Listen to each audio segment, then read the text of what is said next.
Slate was once one of the most important building materials produced in Scotland. Scottish slate still covers the roofs of many of our traditional buildings.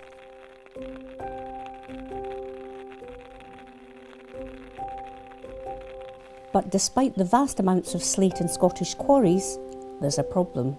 There has been no slate production in Scotland for over 50 years. Scotland's slates are fast running out.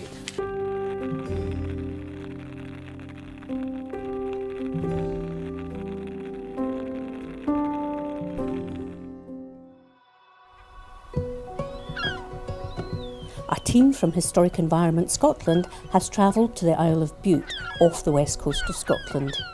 The island once had several productive slate quarries. So what we're trying to do here today is to revive a small part of the craft industry of slate production in Scotland.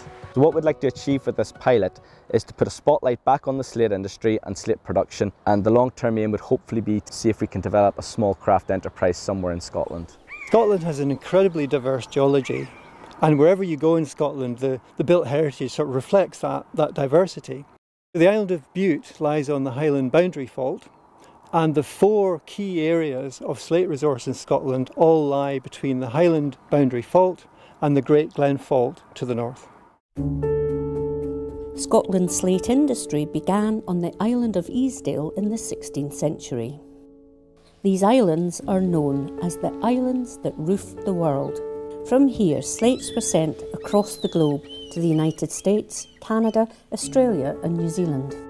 Towards the end of the 19th century, from about the 1860s, Ballachulish, where we are now here at the head of Glencoe, became the dominant slate quarry in Scotland and indeed became known as the slate capital of Scotland.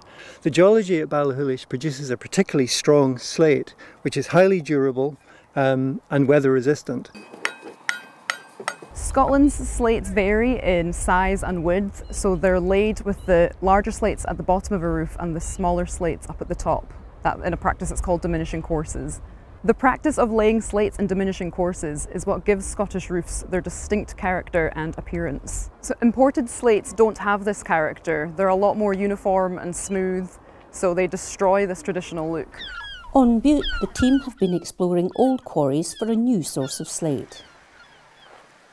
So today we're at Ardmalish Point on the Isle of Bute, looking at one of the old quarries. Three processes to produce a slate. So you would have the quarryman, so he would be pulling it out with bars, producing rock usable for the slate splitter. He would use a lump hammer and a splitting chisel. The splitter would split the rock to manageable size, and then you would have the slate dresser who would use a slate knife and a brake iron to produce that dressed edge and shape the slates.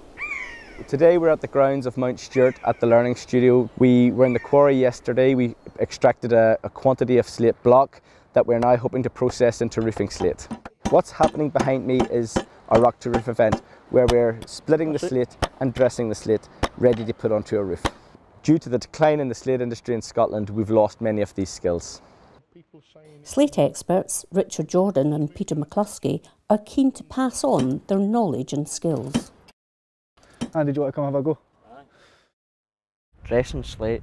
It's definitely the first time we've done this, but it was fun because it's something different. Don't usually get to do stuff like this. If there's an opportunity there, I'd try it. We desperately need new Scots slate because at the moment we're in a ludicrous situation where we import huge amounts of slate when we have vast reserves of our own.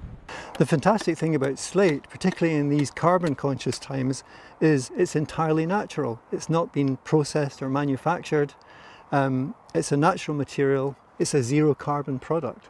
With Scotland's slates running out, Scotland has to import all its slate from as far away as China or South America at a great environmental cost. All this when we have some of the best slates for Scottish roofs right beneath our feet.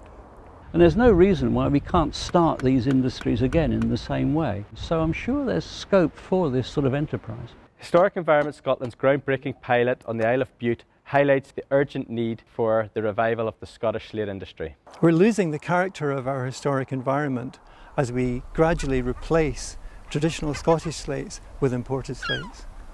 As the world becomes more aware of climate change, the revival of the Scottish slate industry can play an important part in helping traditional buildings support the drive to net zero and the delivery of our 2045 carbon targets.